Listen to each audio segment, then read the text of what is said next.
શિયાળામાં કરવું પડે છે તાપણું અને સિંગતેલ વાપરો આપણું. આપણા સિંગતેલમાં કોઈ ભેળસેળ સાબિત કરી દે અને 1 કરોડ રૂપિયાનું ઇનામ. 1 કરોડનું ઇનામ. હેલો, હું આપણું સિંગતેલ કંપનીમાંથી બોલું છું. બોલો ને. પેમેન્ટ ગૂગલ પે કરી દઉં છું અને એડ્રેસ પણ WhatsApp પર નાખી દઉં. ફટાફટ મારા ઘરે એક ડબ્બો મોકલાવો તેલનો. હમણાં થોડીક જ વારમાં તમારા ઘરે ડબ્બો આવી જાય. આલિયાભાઈ આપણું સિંગતેલ ભેળસેળ સાબિત કરી દો તો 1 કરોડ રૂપિયાનું ઇનામ. તમારું સિંગતેલ ભેળસેળ વાળું છે આ એનો રિપોર્ટ અને તમારા માણસે ડબ્બો ખોલ્યો હતો. સાચી વાત છે? હા શેઠ, આ બોલાવો હવે 1 કરોડ રૂપિયાનું ઇનામ.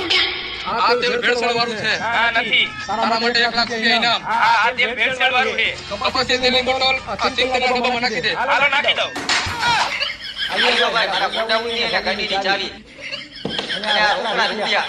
હાલ ભાઈ, આપણે ક્યાંક કામે ચડી જાય. જોઈને આટલી જ વાર લાગે. ઇનામ રાખવામાં ધ્યાન રાખવું પડે. ક્યાંક પછી આની જેમ કામે જવું પડે.